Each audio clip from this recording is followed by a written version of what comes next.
बोला, काय विषय? काय झालं, वडील दिव्यांग आहेत. हा हा. त्यासाठी आपण सावंत साहेबांचं पत्र घेतलं पालकमंत्री. बर तर सावंत साहेबांनी पत्र दिलं. ते पत्र बघा आपण 16/8/2024 ला जिल्हा नियोजन अधिकाऱ्यांना दिले. बर नाविन्यपूर्ण योजनेमधून विशेष बाब म्हणून ई रिक्षा खरेदी करून देण्याबाबत हा त्याचं कोटेशन दिलंय. परत डॉक्युमेंट सगळं दिलंय. दिव्यांगाचं उत्पन्नाचा दाखला दिलाय, बर ईडीआयडी कार्ड दिले, बँक पासबुक दिले. हा. त्यांनी ऐकलंय मध्ये पाटील ऐकतं म्हणतं की मी तांत्रिक मान्यता देणार नाही. काय काय? तांत्रिक मान्यता ऐकतं म्हणते देणार नाही. हा मग त्यांनी पत्र दिले की मला स्थानिक स्वराज्यावर म्हणजे जिल्हा नियोजन अधिकाऱ्यांना तांत्रिक मान्यता द्या आणि त्यांच्याकडून ती मंजूर करून घ्या. ऐकतं म्हणतंय. बर. मग हे झाडे साहेब ऐकायला तयार नाहीत. कलेक्टर साहेब बी तसंच बोलतात. काय म्हणतात ते? कलेक्टर साहेब बी नाही म्हणतात नाही होत. मग वर्षभर मी म्हणलं वर्षभर नादीगुडी कशाला लावायचं तुम्ही माणसाला, बरोबर का? हा. 70-80 किलोमीटरवरून मी यायचं, वर्षभर ह्यांच्याकडे चक्रा मारले नाही. कलेक्टर कुठले साहेब प्रॉपर? हॅलो, प्रॉपर झाडे कुठले साहेब तुम्ही? हा प्रॉपर तुम्ही कुठले? हिंगणगाव बुद्रुक परांडा तालुका. अच्छा, आणि ते समोरचं साहेब धाराशिवचे झाडे ते धाराशिव मधले आहेत का? झाडे साहेब म्हणजे जिल्हा नियोजन अधिकारी. अच्छा, मग काय कारण नेमकं कसं काय नाही होत, काय विचारलं नाही का तुम्ही? विचारलं ती आता बनायला लागली ना, आधी म्हणलेच नाही ती का जेव्हा होतंय म्हणले पत्र आणा, पत्र बित्र आणून दिलं, आता म्हणते नाही होत.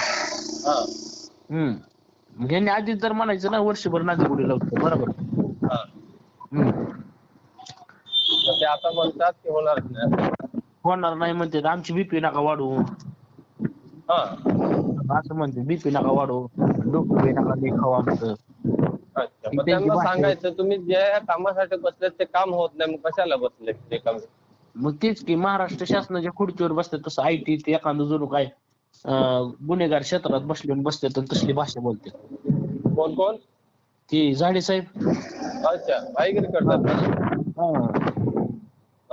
ठीक आहे. एकदा सांगितलं तुला कळतंय का नाही. हा जा कलेक्टर कडे जा, कलेक्टरला जा, त्याच्यापाशी गेल्यावर फोन लाव. हा. असली भाषा बोलतात आणि जावा म्हणतात. असं का? आणि प्रत्येक बारीने असंच करतात आणि वर्षभर असंच नादीगुडी लावून मला. ते तसंच असतं. ते कसं आहे, जे मोठ्या मोठ्या खुर्चीवर बसलेत ना, हा ते आपलीच गरीब माणसं त्यांना मतदान करून म्हणजे वोटिंग करून निवडून देतात आणि ते असे मोठ्या मोठ्या खुर्च्यांवरती जाऊन बसतात आणि मग आपणच गेलो ना का आपल्यालाच ते पाया पडायला लावतात. पैशाची हा मागणी करा, दमदाटी करा. मग हा याच्यासाठी ना कसं आहे,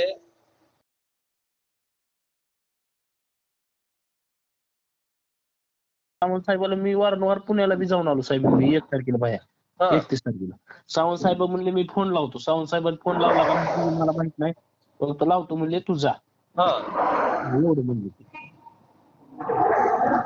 चालतंय. हॅलो, हा करतो तुम्हाला मी कॉल बॅक, करू तुम्हाला. ते झाडे साहेबांचा तुम्हाला नंबर टाकला, त्यांना बोला तुम्ही जरासं. हो हो, चालतंय चालतंय. काढायला विचारा तुमचं नाव पण टाकून द्या, तुमच्या वडिलांचं नाव टाकून द्या, म्हणजे कसं ते ओळखून जातील ना त्यांना. ठीक आहे, चालतंय, टाकतो मी हो तुम्हाला. तुम्ही बोला जरासं. हो हो. ठीक आहे.